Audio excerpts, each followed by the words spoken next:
So I have Kona here, and to kind of tag along to my video earlier today on mechanics, I thought I would just record this session and share it.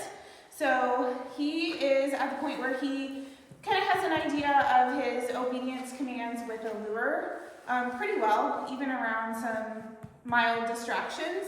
So what I was wanting to focus on this session is starting to fade the lure just a little bit.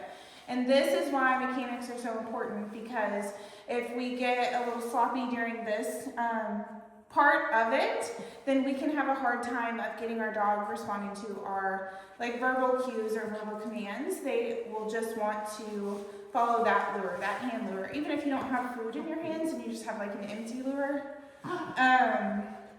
So it's really important that you say your command, pause, and then lure your dog into position. And especially when I'm first starting faking it, I don't give a long period of time between the commands and the lure, because I do want the dog to go into those behaviors very quickly.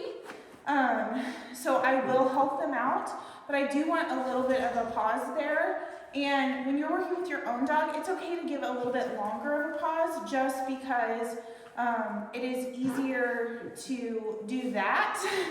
And you're less likely personally to pair the word and the lure together.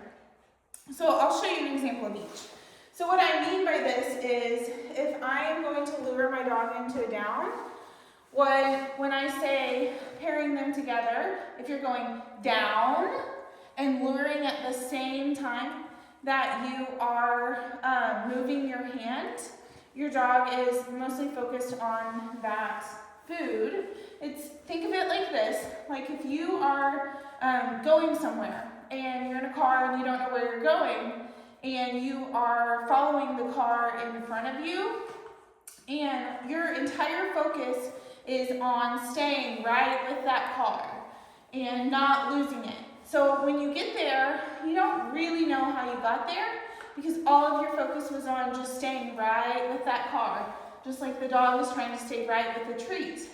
So when you have to do that the next time, you're kind of well, I didn't pay attention to road signs. I didn't think about which way we were turning. I didn't think about how far. Versus if you have a map and you've had to look and plan and watch for road signs, then you might be a little more likely to be able to get there the next time on your own, right? So with our dogs, that's kind of what we're doing, is we're saying the command.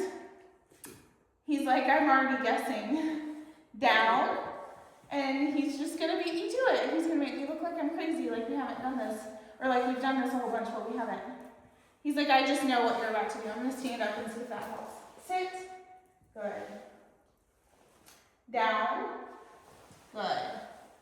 So there's that little pause there before I move my hand. Sit.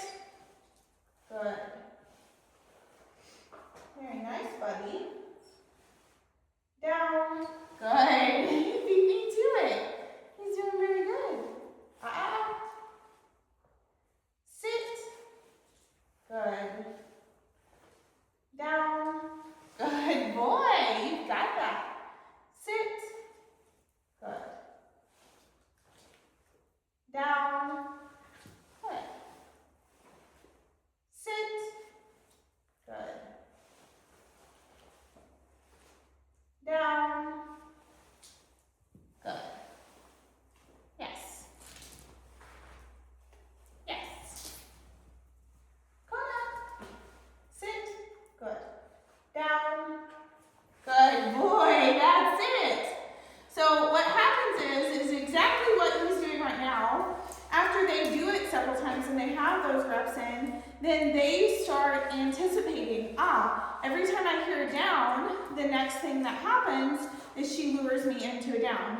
And so that's what he's doing. He's anticipating. He's heard the word down and been lured into a down enough that now he's kind of doing that on his own. He's trying to get to that reinforcement the quickest way possible.